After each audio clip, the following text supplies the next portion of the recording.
Bom dia, pessoal. Meu nome é Isabelle.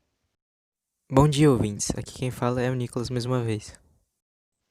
Bem-vindos a mais um episódio de Entrevistando Destaques. Hoje nós vamos falar de uma profissão muito importante para a nossa segurança e para a solução de crimes, a perícia forense. Para isso, chamamos três convidados muito importantes e com experiência nessa área, que são Duarte Nuno Vieira, o maior CSI do mundo, que vai contar um pouco sobre suas experiências. Bom dia, pessoal. David Perini, um profissional na área que vai falar o necessário para atuar como perito. Olá, pessoal. E por fim, um pesquisador da área, Gabriel Alessandro, que vai contar um pouco da história da perícia forense e desvendar alguns mitos e verdades da população.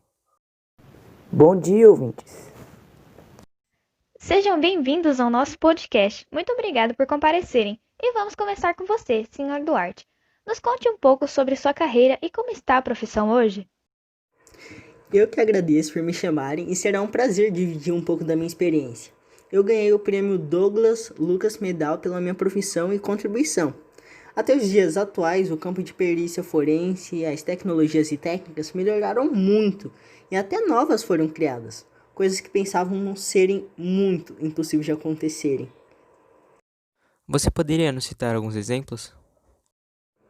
Sim, claro. Uma das áreas que eu acho super interessante é a área botânica de palinologia, que é o estudo do pólen.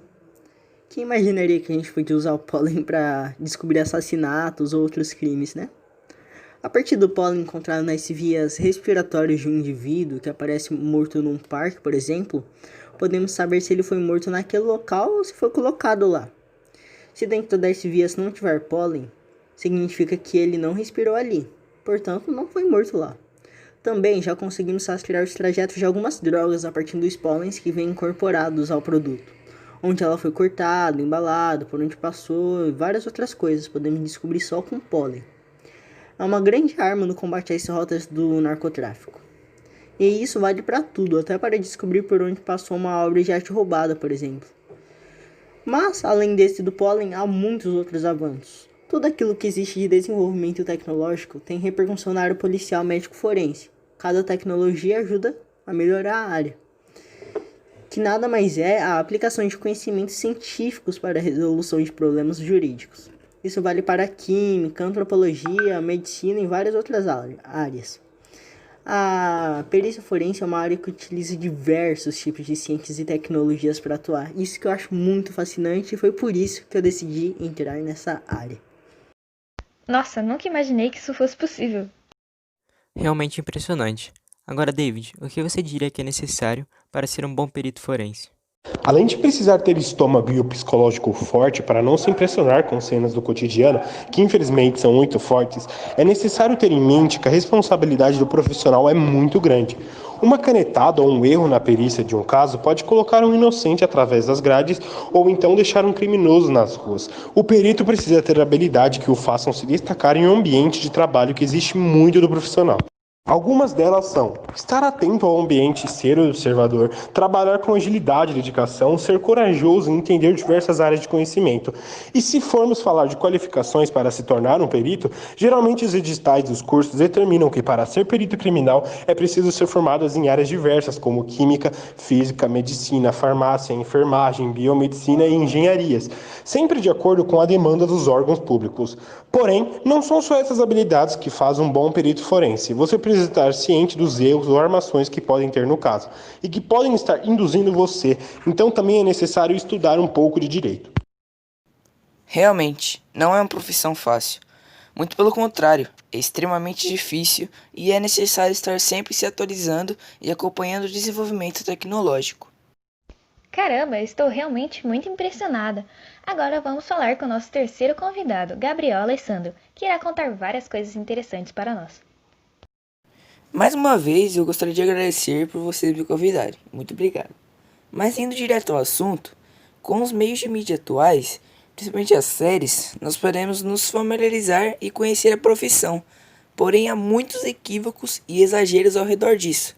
Por exemplo, os testes de DNA não são tão rápidos, eles demoram horas. Impressões digitais não são tão fáceis de serem coletadas, mesmo com os avanços tecnológicos. O sangue não brilha na luz ultravioleta, E os cientistas forenses não sabem de tudo. Eles geralmente se especializam em alguma área, pois é muito extensa a profissão. Bom, e algumas curiosidades sobre a nossa profissão. Já existia a autópsia digital, né? Onde é possível mapear todas as veias e os órgãos da pessoa, pois muitas famílias e crenças não permitem um ato físico. Um fio de cabelo é muito poderoso, pois com ele nós podemos definir se uma pessoa foi envenenada e com apenas 1 centímetro podemos identificar o DNA da pessoa. E a prática forense é uma ciência de uma Idade Média. O primeiro livro sobre ciências forenses foi escrito por Song Si, um juiz chinês, ainda no século XIII. Bom, nessa obra ele explica diversas regras, as técnicas, os métodos e de análise criminal, né? Tudo isso com uma base na análise de casos reais na vila em que ele vivia. A prática forense tem uma história muito interessante. Apesar dos avanços tecnológicos que compõem a ciência forense na atualidade, a utilização de técnicas específicas voltadas para a elucidação de crimes e indiciamento de criminosos remonta a épocas pré-científicas. Um exemplo do uso de habilidade e imaginação individual relacionado à resolução de crimes pode ser vislumbrado no texto bíblico em Daniel 1, no século 6 a.C. Daniel, com uma grande perícia, foi capaz de provar ao rei da Babilônia, Ciro, o persa, que as oferendas prestadas ao ídolo Bel eram, na verdade, consumidas pelos sacerdotes e os seus familiares. Para tanto, Daniel fez que espalhassem cinzas por todo o piso do templo, onde eram colocadas diariamente oferendas. No dia posterior, verificou que, apesar da porta continuar lacrada, pegadas compatíveis com as dos sacerdotes eram observadas no chão e que as oferendas haviam sido consumidas. A criminalística, como conhecemos, teria seu início quando o alemão Hans Gross, no final do século XIX, propôs que os métodos da ciência moderna fossem utilizados para solucionar casos criminais. E em 1908 foi criado o Instituto de Polícia Científica, na Universidade de Lausanne, na França. Certamente, essa é uma área muito interessante e importante para toda a sociedade. Mas agora chegou a hora de abrirmos um leque para as perguntas de nossos ouvintes. Não acredito que finalmente consegui participar do podcast. Muito obrigado pela oportunidade. Bom, indo direto às perguntas, é evidente a importância dos peritos criminais para a sociedade. Porém, nem sempre a população tem conhecimento da relevância dos peritos em casos reais. Você poderia citar algum caso em que a perícia criminal foi essencial? E já emendando a outra pergunta, quanto varia mais ou menos o salário de um perito criminal? Permita-me responder. Em resposta à primeira pergunta, houve um caso em que inclusive eu atuei como perito. Era um investigador francês que trabalhava no campo da genética, suspeito de matar a própria madrasta.